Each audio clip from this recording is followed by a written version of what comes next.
A filosofia jurídica é um campo de investigação filosófica que tem como objeto o direito. Vários são os filósofos que se destacam, entre os quais nós temos Aristóteles, Hobbes, Kant, Kelsen e Dworkin, e é sobre eles que iremos tratar nesse vídeo. Começamos falando sobre Aristóteles. Destacarei agora 3 pontos da filosofia aristotélica. O primeiro ponto é que a justiça é teleológica. Telos é uma palavra grega que significa finalidade, fim, objetivo. Se quisermos atingir o justo, temos que atingir o telos. Por exemplo, para quem devo distribuir as flautas? Para o melhor tocador, pois ao dar a flauta para quem sabe tocar, eu estarei assim atingindo o telos da flauta, que é gerar música. Se eu desse a flauta por meio de sorteio, provavelmente eu não daria para o melhor tocador e eu não atingiria assim o telos. Se eu desse a flauta para quem necessita da flauta, para quem não tem condições de comprar a flauta e gostaria de aprender a tocar, também não estarei aqui atingindo o telos. Então, dessa forma, para Aristóteles, o justo é quando nós atingimos o telos. E só assim se honra o talento de tocar flautas. Dessa forma, a justiça é teleológica e honorífica. O segundo conceito é virtude. Virtude do grego é areté, que significa excelência. Então, para Aristóteles, ser virtuoso é ser excelente naquilo que se faz. Por exemplo, uma faca virtuosa é uma faca que corta bem. A flauta virtuosa é a flauta que gera música, por isso que nós devemos distribuir a flauta para o bom tocador, pois assim ele atinge o telos e a virtude da flauta. E qual é a grande virtude do ser humano? Segundo Aristóteles, é a eudaimonia, é a felicidade. Aristóteles diz que a virtude é dividida em dianoética ou intelectual e ética. A dianoética ou intelectual é dividida em teórica e prática. As teóricas são sabedoria, inteligência e ciência. E a prática é a frônesis, é o meio termo, é a prudência, é a moderação. Já as virtudes éticas, elas se dão a partir da aplicação da frônesis, do meio termo. O meio termo é o igual entre o excesso e a falta. A virtude está no meio. O excesso e a falta são vícios. Então a moderação, a prudência, o meio termo, gera todas as virtudes éticas. Citarei agora aqui algumas virtudes comentadas por Aristóteles na obra Ética Nicômaco. Coragem é o meio termo. A deficiência é a covardia e o excesso é a temeridade. Gentileza é o meio termo. A indiferença é a deficiência, irascibilidade é o excesso. Temperança é o meio termo. Insensibilidade é a deficiência, libertinagem é o excesso. Liberalidade é o meio termo. Avareza é a deficiência, esbanjamento é o excesso. Magnificência é o meio termo. Vileza é a deficiência, vulgaridade é o excesso. Respeito próprio é a virtude, é o meio termo. Modéstia é a deficiência, vaidade é o excesso. Prudência é a virtude. Moleza é a deficiência, ambição é o excesso. Veracidade é a virtude, descrédito próprio é a deficiência, orgulho é o excesso. Agudeza de espírito é a virtude, rusticidade é a deficiência, zombaria é o excesso. Amizade é a virtude, enfado é a deficiência, condescendência é o excesso. Modéstia é a virtude, desavergonhado é a deficiência, timidez é o excesso. E justa indignação é a virtude, malevolência é a deficiência, inveja é o excesso. Eis então uma lista das virtudes aristotélicas com os seus excessos e as suas faltas. Excesso e falta são vícios, virtude é o meio termo. O justo está no meio termo. Então nós vimos num primeiro ponto que o justo ele se encontra no telos, na teleologia, e agora vimos que o justo se encontra no meio termo, na prudência, na moderação. Por fim, citaremos aqui o conceito de justiça particular, que para Aristóteles é dividida em justiça distributiva, corretiva e reciprocidade. A justiça distributiva trata da distribuição de riquezas, benefícios e honrarias a partir do mérito. Já a corretiva faz a correção das transações entre os indivíduos, e ela se divide em reparativa e comutativa. A reparativa repara os danos, com punição ou não, e a comutativa trata dos contratos. Então a reparativa seria similar ao direito penal, e a comutativa seria similar ao direito civil. Já a reciprocidade, que é um caso especial, trata das transações entre as profissões, entre os indivíduos por meio das profissões, como o pedreiro, o padeiro e o médico. Aristóteles ainda fala da equidade, dizendo que justiça e equidade é a mesma coisa, porém equidade é ainda melhor. Por quê? Porque o equitativo é justo não apenas segundo a lei, mas por meio de uma correção da justiça legal. Quando a justiça legal é vaga e não abarca o caso, a equidade abarca. Em suma, destacamos aqui que para Aristóteles a justiça é teleológica, depende do meio termo e ela é dividida no seu sentido particular em distributiva, corretiva e reciprocidade. Passamos agora a Thomas Hobbes. Abordaremos aqui dois pontos. O primeiro ponto é o contratualismo e o segundo, as características do contratualismo. Começamos falando sobre o contratualismo. Hobbes é o criador do contratualismo e a ideia do contrato social visa superar a ideia do estado orgânico de Aristóteles. Para Aristóteles e para os antigos, o ser humano é um animal político. Para Hobbes, no século XVII, o ser humano não é um animal político. O ser humano escolhe a política de forma artificial, por meio de um contrato social. Para a vertente aristotélica, e depois, mais tarde, Hegel também vai defender isso, a ideia de contrato social é uma ideia totalmente indeterminada, é uma ideia equivocada. Por quê? Porque para esses autores o Estado é orgânico. Há um impulso associativo das pessoas viverem na polis, na política. Já para os autores contratualistas, esse impulso associativo não existe e é por meio de um contrato social que surge a sociedade civil política. E como segundo ponto, falo agora das características do estado de natureza e do estado civil político. Para Hobbes, então, há três grandes momentos: estado de natureza, contrato social e estado civil político. O estado civil político surge a partir do contrato social, porque antes do contrato existia um estado pré-político chamado estado de natureza.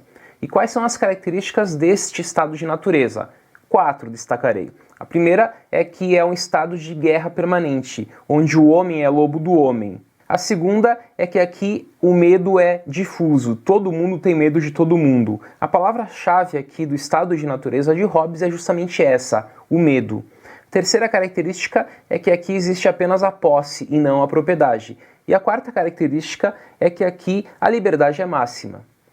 Aí surge o contrato, que é essa saída do estado de natureza para o surgimento do estado civil político. Esse contrato é firmado entre a sociedade, entre as pessoas, não o soberano não está no contrato. E este contrato visa firmar um governo que se dá por meio de uma monarquia, de um estado absoluto ou de uma assembleia. Então nós temos o contrato que visa a saída desse estado de natureza e por fim nós temos o estado civil político, que é esse terceiro momento nessa concepção contratualista. E no estado civil político nós temos também 4 características. Nós temos a ideia do Leviatã, que é o estado absolutista. A segunda característica é que aqui nós temos a propriedade. A propriedade, portanto, é uma concessão do soberano. No estado de natureza nós tínhamos apenas a posse. Aqui nós temos a ideia da liberdade mínima. No estado de natureza a liberdade era máxima, agora ela é mínima, porque nós temos o governo aqui regendo tudo por meio do medo. E a quarta característica é que o medo não é mais difuso, mas é concentrado. Hobbes tem a sua importância porque foi ele que formulou o contratualismo. Passamos agora ao filósofo Kant e abordarei aqui 2 pontos: as leis éticas e as leis jurídicas. Tanto as leis éticas como as leis jurídicas provêm ambas das leis morais. Então vamos imaginar aqui uma espécie de pirâmide onde há aqui no topo as leis morais, que são as leis da razão, que são as leis da justiça, os princípios de justiça.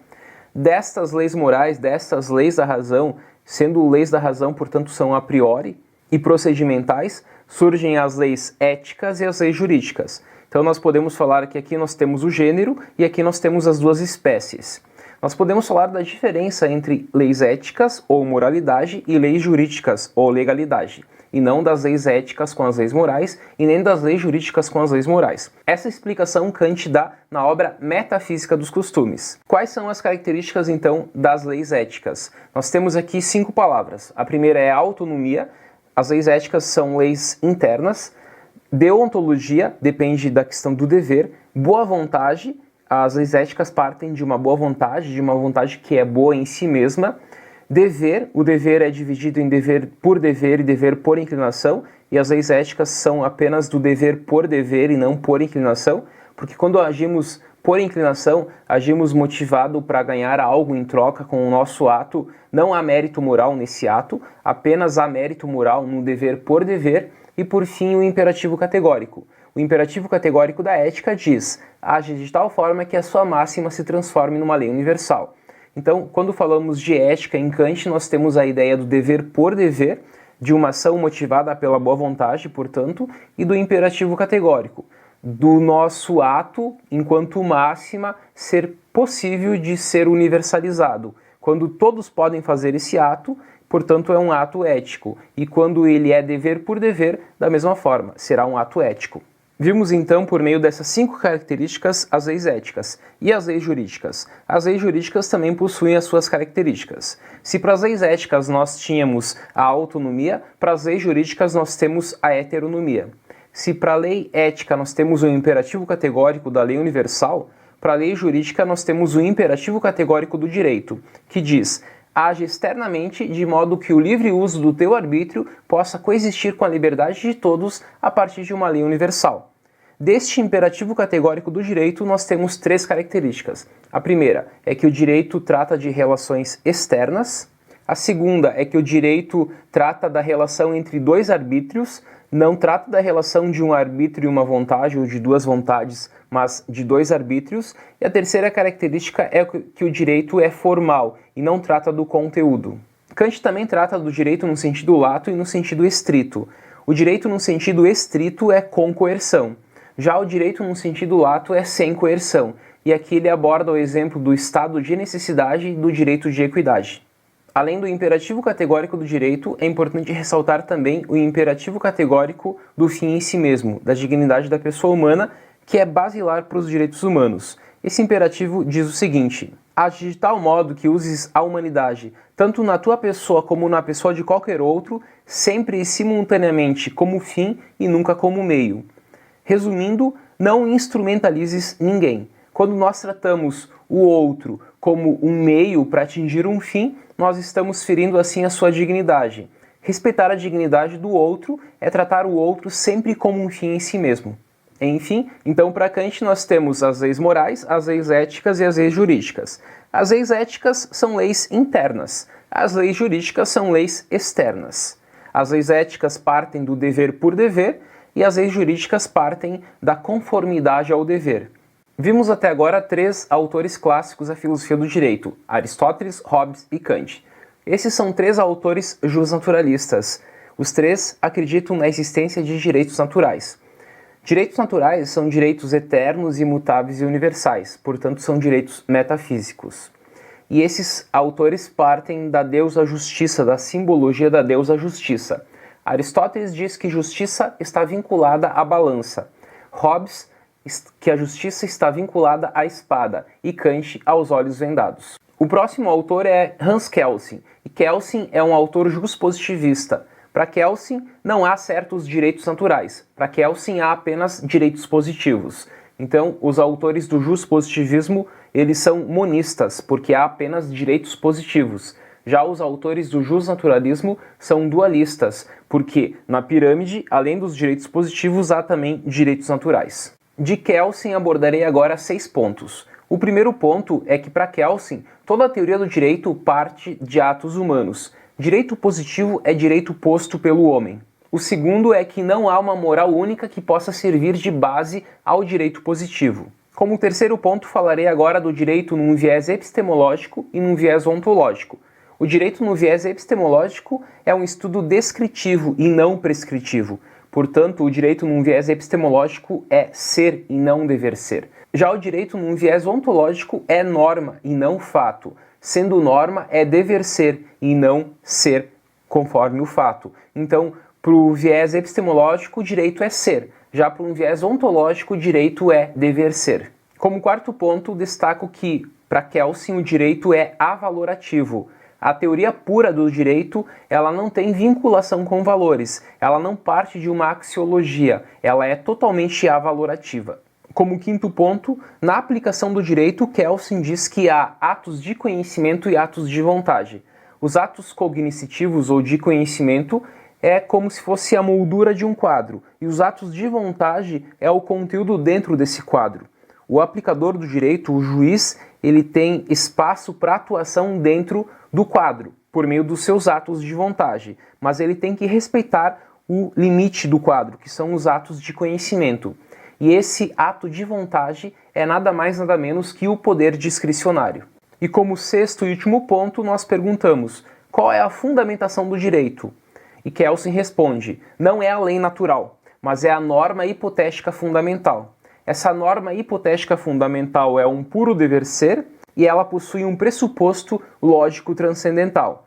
Lógico no sentido da lógica aristotélica e transcendental no sentido kantiano, de possibilidade de conhecimento. A lei natural, para o justnaturalismo, ela tinha um conteúdo específico. A norma hipotética fundamental, para Kelsen, não possui um conteúdo específico, ela é, portanto, formal. A lei natural parte de um sistema estático, pois ela apresenta um conteúdo de validade. Já a norma hipotética fundamental parte de um sistema dinâmico e não estático. E ela apresenta um fundamento de validade. Portanto, para Kelsen, por meio da sua teoria pura do direito, há uma superação do justnaturalismo. Passamos agora a Dworkin e abordaremos a sua filosofia a partir de 4 pontos. O primeiro ponto é que Dworkin é um autor pós-positivista. Portanto, ele visa superar aqui o justpositivismo, principalmente o justpositivismo de Hart. Dworkin faz uma distinção de regras e princípios qualitativa e não quantitativa. Os autores justpositivistas, como Kelsen e Hart, realizavam uma distinção quantitativa de regras e princípios, a partir de 3 pontos: grau de generalidade, de imprecisão e de discricionariedade. Dworkin não aceita esse critério quantitativo, a partir de graus, e ele apresenta uma distinção qualitativa. As regras para Dworkin são aplicadas a partir de tudo ou nada. Se ela é aplicada, ela é válida e, portanto, é tudo. Se ela não é aplicada, ela é inválida e, portanto, é nada. Já os princípios sempre são levados em consideração e eles são aplicados pela lei do sopesamento, que é peso ou importância. Como segundo ponto, Dworkin nos diz que as regras e princípios, elas fazem parte das normas jurídicas. Então nós temos as normas. Das normas jurídicas nós temos as regras e os princípios. Então os princípios são normas jurídicas, só que com uma característica diferente das regras jurídicas. Nas regras nós temos tudo ou nada, nos princípios nós temos o sopesamento. Como terceiro ponto, Dworkin diz que a boa interpretação jurídica repousa na melhor interpretação moral. Há algumas teses que tratam da relação direito e moral, como, por exemplo, a complementariedade, presente no justnaturalismo, que diz que direito e moral se complementam, a separação, presente no justpositivismo, que defende a separação entre direito e moral, e a interconexão, defendida por Dworkin. Para Dworkin, então, há uma interconexão entre direito e moral. Como quarto e último ponto, Dworkin critica o poder discricionário, presente no justpositivismo. Para Dworkin, quando não há regra, se aplicam os princípios e não os atos de vontade ou poder discricionário. A lista dos pensadores da filosofia jurídica é gigante, mas dentro dessa lista esses 5 autores se destacam: Aristóteles com a questão teleológica, Hobbes com a contratualista, Kant com o imperativo categórico, Kelsen com o justpositivismo e Dworkin com a valorização dos princípios por meio do pós-positivismo. Até mais!